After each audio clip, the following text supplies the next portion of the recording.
Hi, I'm Wyatt Cash with Scoop News Group, and we're here at the Security Transformation Summit with Don Wiggens, Senior Global Solutions Architect at Equinix. Don, thank you so much for joining us.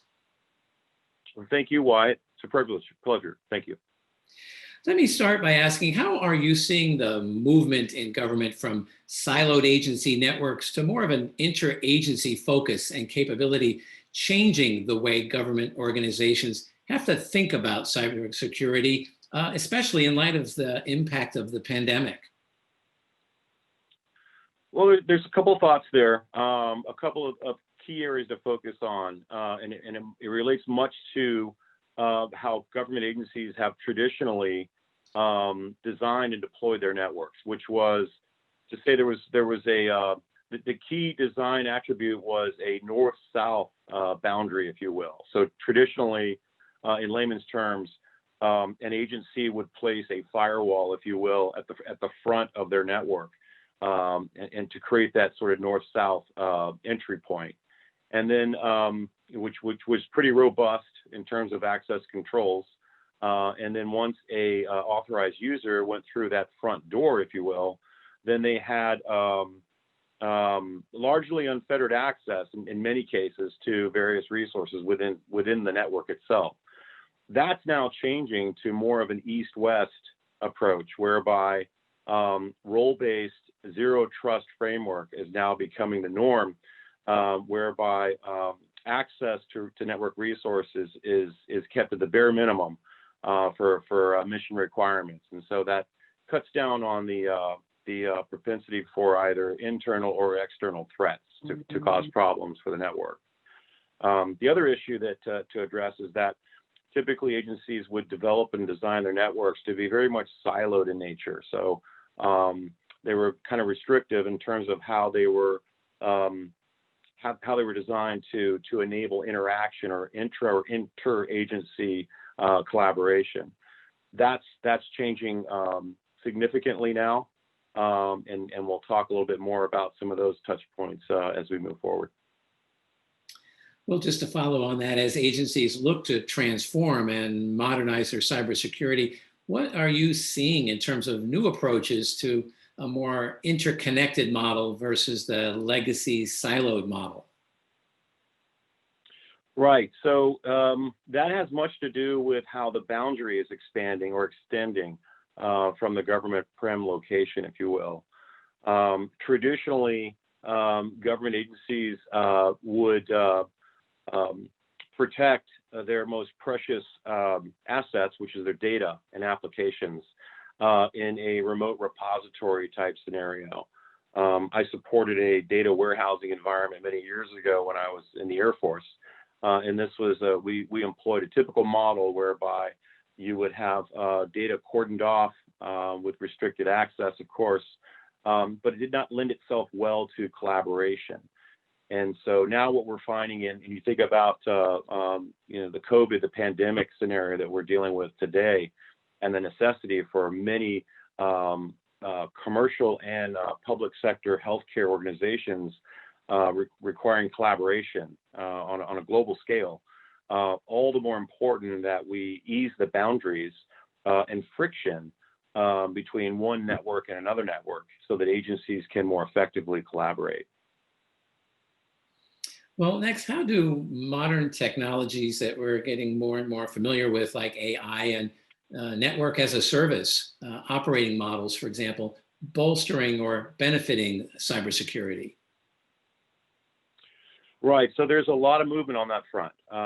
So from an artificial intelligence perspective, a lot of original equipment manufacturers are employing various forms of AI to modernize components within a security enclave to be more adaptive and proactive to threats that are perceived or incurred, by an organization. So that's a complete game-changing approach to being a more proactive through an informed, surveilled approach to potential threats that might impede an organization. As it relates to there's another key attribute as it relates to the alignment or symmetry of security components that are in between, for example, a cloud consumer and a cloud seller. So traditionally, again, most of our application sets were centralized in a central core environment, if you will, and then streamed out to various user populations, regional offices, and so forth. Now we find ourselves more than ever sourcing applications from in a regionally distributed fashion. So an agency might be sourcing their Oracle database services from Chicago, for example, and perhaps their Microsoft Office 365 services from the Microsoft cloud in Texas.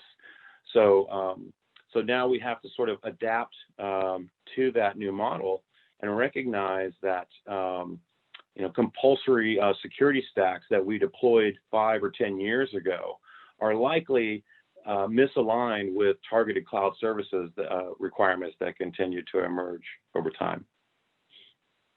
Well, and lastly, Don, how is the collaboration between an organization like yours and network service providers helping to support the adoption of zero trust and perimeterless cybersecurity principles?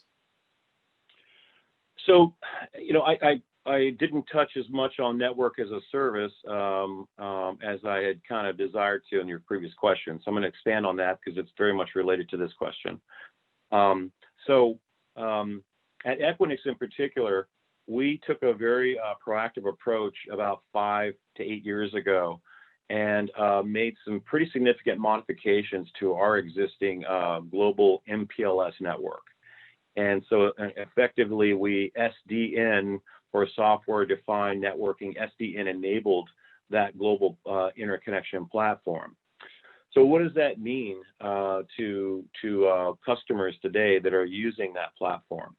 So first and foremost, nearly 300 cloud providers have taken residence at Equinix and have integrated with that underlying platform through API integration and SDN enablement.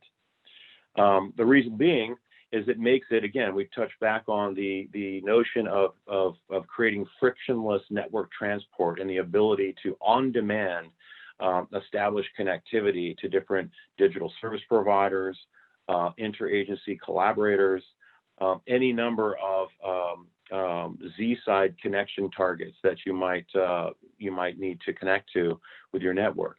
What's different today with SDN-enabled networks is they truly are, by definition, a network as a service, if you define it as a service that is available on demand. Very analogous, if you will, to the cloud services that they enable connectivity to. So, whereas traditionally, 10 years ago, we would rely on our telco services to deploy, a typical telco circuit, which would take upwards of 30 to 90 days for deployment and activation. We can now do that. We can now connect one metro to another metro, either within country or to another country within about 10 minutes. So it's really been game changing in the ability to do that. Now, the other key innovation that's come about as a result of SDN enablement, particularly with MPLS networks, is traditionally you would have an either-or proposition with various carriers. We'll call it the big five, the big three, the big five, the AT&Ts, Verizon, CenturyLinks, and so forth of the world, right? That are big global MPLS providers. What we're seeing now at Equinix, and what I'd love to continue to see proliferate over time, is the desire and willingness and ability for multiple MPLS carriers to integrate their respective MPLS networks with one another. And so the true benefactor of this is the consumer, who now can establish ubiquitous global WAN transport, from one location to another location, much as the carriers, as the cellular carriers of the day now move one another's traffic from one coast to another coast. Think of a Verizon cell phone user going to California, Verizon has traditionally had a bulk of their infrastructure that's sort of East Coast centric, likewise AT&T West Coast centric. What is usually transparent to a Verizon cell phone user on their trip to California to visit family and friends is any degradation in service. This is a handshake that takes place in the background between the two carriers to deliver that service collectively. We're seeing very much the same now in traditional WAN transport for federal agencies. Equinix has a great example through a partnership with Verizon in an offering we call SDI, or Software Defined Interconnect, whereby Verizon and Equinix has invested in an integration relationship now, whereby customers can literally provision connectivity from the Equinix MPLS or Equinix Fabric to the Verizon private IP or PIP MPLS network through a portal session, literally within about 10 minutes. So it's yet to be seen the far-reaching impacts of this and how other providers in the world will follow suit. But it's really exciting times right now. We're starting to see a really big influx in SDN enablement in general, and the peripheral services that overlay on top of those that are becoming more and more familiar with consumers, like network function virtualization and other bits and pieces that overlay on this underlying new SDN enabled transport. Well, Don, thank you so much. We're going to have to leave it there, but appreciate your sharing your insights here at the Security Transformation Summit. It was a pleasure, and thank you so much for the opportunity.